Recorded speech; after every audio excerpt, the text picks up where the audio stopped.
नाज़रीन आदाब, अली वारसी एक मर्तबा फिर नया दौर के प्लेटफ़ॉर्म से आपके सामने हाज़िर है।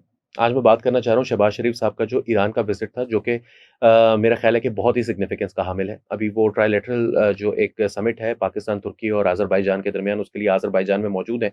पहले तुर्की भी गए हैं, लेकिन जो डिप्लोमैटिक एक शुरू किया गया है राउंड, उसके अंदर ईरान जाना बहुत सिग्निफ़िकेंस का हामिल था और ईरान से जो स्टेटमेंट्स आई हैं, वो उससे भी ज़्यादा सिग्निफ़िकेंस की हामिल हैं। ईरान के जो आयतुल्लाह ख़ामेनी हैं, उन्होंने वहाँ पर बहुत सारी मुलाकात हुई हैं, प्राइम मिनिस्टर से हुई, शहबाज़ शरीफ़ साहब की आर्मी चीफ़ से मुलाकात हुई, लेकिन ख़ामेनी से मुलाकात होना आयतुल्लाह से और वहाँ पर ख़ामेनी के स्टेटमेंट्स जो कि ना सिर्फ़ उन्होंने अंग्रेज़ी में किए बल्कि उर्दू में किए, हिंदी में भी किए। हिंदी में क्यों किए? उसके बारे में भी मैं बात करता हूँ, लेकिन पहले मैं बताऊँगा कि उन्होंने कहा क्या? उन्होंने कहा ये है कि पाकिस्तान का जो गज़ा के लिए जो थ्रू आउट एक स्टांस रहा है, वो बहुत ही पॉज़िटिव है, बहुत ही अच्छा है। ये बात उन्होंने क्यों की? उसकी वजह ये कि उन्होंने अपने इरानियन जो ऐसे एलिमेंट्स हैं जो पाकिस्तान को शायद उतना लाइक नहीं करते, पाकिस्तान को एक सुन्नी कंट्री भी समझ सकते हैं, पाकिस्तान को अमेरिकन एलाय बहुत अरसे तक समझते थे खुमैनी साहब के दौर के अंदर। लेकिन आहिस्ता-आहिस्ता जो ताल्लुकात भी कोई बहुत अच्छे नहीं हैं over the last many years लेकिन उन्होंने डोमेस्टिक ऑडियंस को सेल करना था, तो उन्होंने कहा पाकिस्तान का गज़ा के ऊपर जो स्टांस है वो बहुत ही अनइक्विवोकली प्रो पैलेस्टाइन रहा है, प्रो पैलेस्टीनियन रहा है। पाकिस्तान ने ऐसे इन्फ्लुएंसेस को मानने से इनकार किया है कि जो उनको ये दबाव डाल रहे थे कि पाकिस्तान इसराइल को तस्लीम कर ले। नंबर 3 उन्होंने कहा कि कुछ मुल्कों ने ऐसा किया है, जो कि वो ज़ाहिर है कि गल्फ स्टेट्स के हवाले से वो बात कर रहे थे।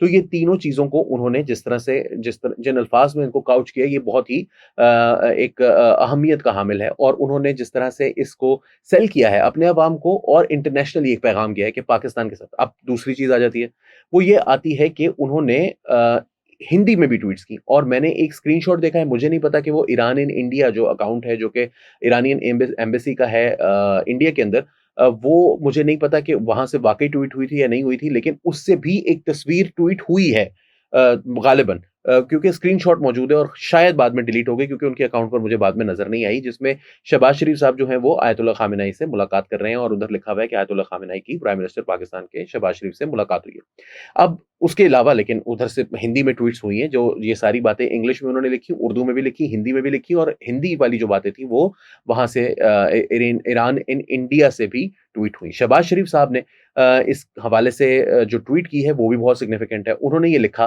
कि मेरी मुलाकातें हुई हैं एटसेट्रा बट ही सेड कि पाकिस्तान और ईरान के दरमियान ब्रदरली रिलेशंस हैं और साथ उन्होंने ये लिखा कि ईरान के पीसफुल न्यूक्लियर प्रोग्राम को पाकिस्तान हमेशा की तरह सपोर्ट करता रहेगा। अब ये कोई रेडिकल डिपार्चर नहीं है from Pakistan's earlier position. Pakistan has always supported Iran's nuclear program और वो पीसफुल पर्पसेस के लिए है, पाकिस्तान ये समझता है। लेकिन एट द सेम टाइम ये भी बहुत इंपॉर्टेंट है। वैसे माज़ी में हमारे ऊपर कुछ ज़्यादा इल्ज़ामात भी लगते रहे हैं ईरानियन न्यूक्लियर प्रोग्राम के हवाले से, लेकिन उसको फिलहाल साइड पर रखते हैं। असल बात ये है कि इस वक़्त इनका ये कहना जब ईरान की और अमेरिका की एक नेगोशिएशंस चल रही हैं ईरान के न्यूक्लियर प्रोग्राम को लेकर, तो इसकी एक ज़्यादा अहमियत बन जाती है। नंबर 3 अ, ईरान के ये हिंदी में ट्वीट्स को मैं बार-बार क्यों ज़िक्र कर रहा हूँ, उसकी वजह ये है कि हिंदी में शायद इस बात को करना इंडिया को क्यों पैगाम दिया जा रहा है इन ऑल्दो पाकिस्तान और इंडिया के दरमियान ही ये मुलाकात ये एक एंगेजमेंट थी जिसके बाद ये हुआ है और ख़ामेनी ने ये कहा कि वो खुश हैं कि पाकिस्तान और इंडिया के दरमियान हॉस्टिलिटीज़ जो हैं वो ख़त्म हो गई हैं या जंग जो है वो जंगबंदी हो गई है।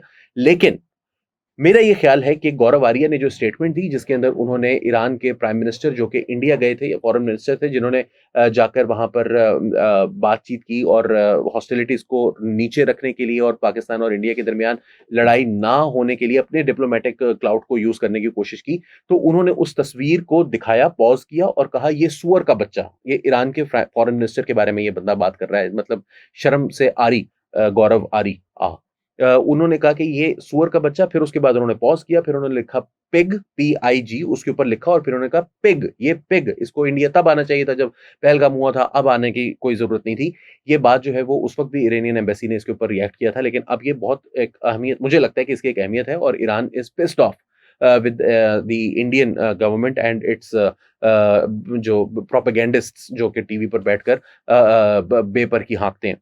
तो ये बहुत इम्पोर्टेंट है। अब मैं आता हूँ कि इसकी सिग्निफिकेंस क्या है। देखिए, सलमान मसूद ने बहुत एक इम्पॉर्टेंट ट्वीट की है, जो कि मैं समझता हूँ कि सलमान मसूद की ट्वीट की अहमियत क्यों है? सलमान मसूद की ट्वीट की अहमियत इसलिए है कि वो पाकिस्तान के अंदर न्यूयॉर्क टाइम्स के कॉरेस्पॉन्डेंट हैं, द नेशन के एडिटर हैं, बहुत ही करीबी समझे जाते हैं, या कम से कम बहुत ही ताकतवर हलकों के अंदर उनकी एक्सेस मौजूद है और वो समझते हैं कि क्या हो रहा है, किस तरह चल रहा है। उनकी न्यूयॉर्क टाइम्स के अंदर कुछ दिनों पहले स्टोरी हमने पढ़ी आसिम मुनीर के बारे में। अभी उन्होंने जो ट्वीट किया वो बहुत इंपॉर्टेंट है। He says Pakistani leadership Iran visit was more than optics. ये सिर्फ दिखावे की बात नहीं है, इसके अंदर कुछ बहुत डीप सिग्नल्स भी थे। क्या सिग्नलिंग थी?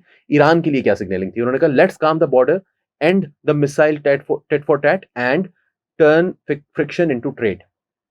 के बॉर्डर के ऊपर एक दूसरे के साथ लड़ाई झगड़ा खत्म किया जाए, मिसाइल्स एक दूसरे के ऊपर मारने बंद किए जाए, और फ्रिक्शन को ट्रेड में बदला जाए। ये बहुत सिग्निफिकेंट है। क्यों कह रहे हैं वो ये?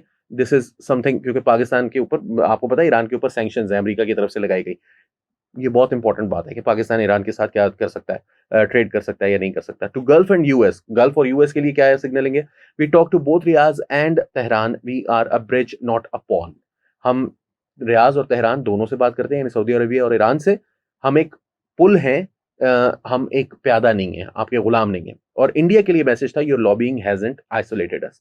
पाकिस्तान की आइसोलेशन तो 100% नहीं है, लेकिन जो उनकी गल्फ और यूएस वाली बात है, गल्फ बहुत ज्यादा इंपॉर्टेंट है। उसकी वजह यह है कि पाकिस्तान हिस्टोरिकली अगर देखें तो उसके हिसाब से पाकिस्तान की हिस्ट्री को अगर देखें तो ये आप सोचेंगे कि यार पाकिस्तान को सबसे ज़्यादा जो सपोर्ट आनी चाहिए वो सऊदी अरेबिया से आनी चाहिए, यूएई से आनी चाहिए है, कतर से आनी चाहिए है, कुवैत से आनी चाहिए। मैं ये समझता हूँ कि पाकिस्तान की जो एक्सपेक्टेशंस थी वो इन मुल्कों से पूरी नहीं हुई, और इनका जो न्यूट्रल पोस्चरिंग थी वो न्यूट्रल इतनी ज़्यादा नहीं थी। जैसे आप समझिए कि चाइना ने पूरी तरह खुलकर साथ दिया, तुर्की ने पूरी तरह खुलकर साथ दिया, अज़रबैजान ने खुलकर साथ दिया, लेकिन ईरान ने खुलकर साथ नहीं दिया। न्यूट्रलिटी दिखाई, लेकिन उसका जो पोस्चरिंग थी वो प्रो इंडिया नहीं थी, और Indian commentators didn't help either. लेकिन जो यूएई की पोस्चरिंग थी वो बहुत ही डिफरेंट किस्म की थी। यूएई के जो, मैं नाम नहीं लूंगा, यूएई के आप समझ लें कि एक तरह से स्पोक्स पर्सन की जो ट्वीट्स हैं, जंग से बाद की नहीं मैं कह रहा, जंग के दौरान और जंग से कुछ पहले, उसको अगर आप गौर से देखें तो आपको पाकिस्तान के फॉर्मर एम्बेसडर भी रहे हैं यूएसए के अंदर, उनकी अगर आप ट्वीट्स देखें तो आपको ये लगेगा कि जैसे यूएई की जो स्टेटमेंट है, जो सोच है, वो बिल्कुल प्रो इंडिया है, पाकिस्तान के खिलाफ है। पाकिस्तान को वो मुंह से नहीं बोल सकते, इसलिए किसी से बुलवा रहे हैं, अपने लाउड स्पीकर से बुलवा रहे हैं। ये बात जो है ये बहुत इंपॉर्टेंट है, क्योंकि पाकिस्तान को इस वक्त फिर ये पैगाम इन गल्फ स्टेट्स को भी देना पड़ा कि हमारे ऑप्शंस और भी हैं। चाइना हमारे साथ है, तुर्की हमारे साथ है जो जिसको आप पसंद नहीं करते, ईरान के साथ हम ताल्लुकात अच्छे कर सकते हैं जिसको आप पसंद नहीं कर सकते, and these four are way more powerful, China, Pakistan, Iran and Turkey, than all the Arab countries combined. इसमें मैं कुछ ममालिक ऐसे भी हैं जिनका मैं इस इन टर्म्स में जिक्र नहीं कर रहा, मसलन इजिप्ट है। इजिप्ट पाकिस्तान की खुशी में खुश है इस वक्त। हिस्टोरिकली पाकिस्तान और इजिप्ट के ताल्लुकात बहुत अच्छे नहीं रहे, लेकिन इस वक्त इजिप्ट की गवर्नमेंट जो भी सोच रखती हो, इजिप्ट के अवाम जो हैं वो पाकिस्तान की इस विक्ट्री में बहुत खुश हैं।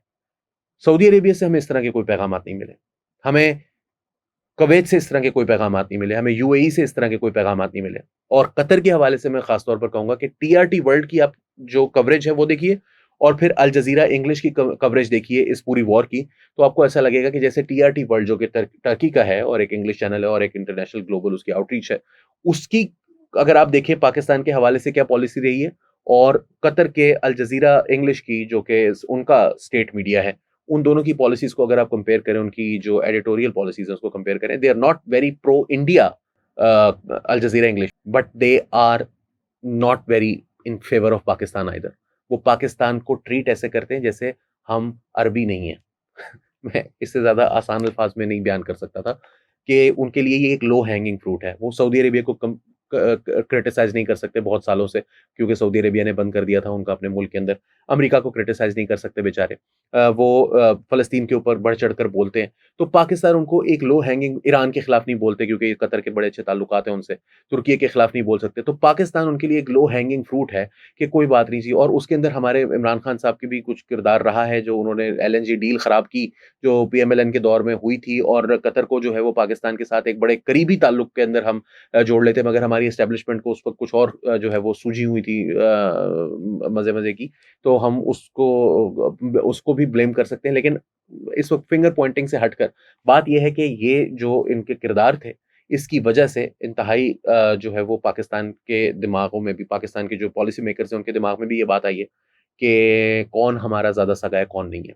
और जो ये सऊदी अरेबिया की और जो गल्फ़ कंट्रीज़ की ओवरऑल जो पॉलिसीज़ थी, अरब कंट्रीज़ की, उसको देखते हुए ईरान के साथ ये ताल्लुक बनाना जो है, it has maybe started to redefine the lines, but at least ये सिग्नलिंग ज़रूर है कि हमें आपने जिस तरह से सौतेला सौतेले की तरह ट्रीट किया है, this is not acceptable to Pakistan, और ज़रा सोच समझ के इंडिया का साथ दीजिए, क्योंकि पाकिस्तान इतना कोई आसान लाइटली नहीं लेगा इस चीज़ को। तो फिलहाल के लिए इतना ही। आप बताइए कि आपका इन चीज़ों के बारे में क्या ख़्याल है? अली वासी को फिलहाल के लिए नया दौर के प्लेटफ़ॉर्म से इजाज़त दीजिए। आदाब।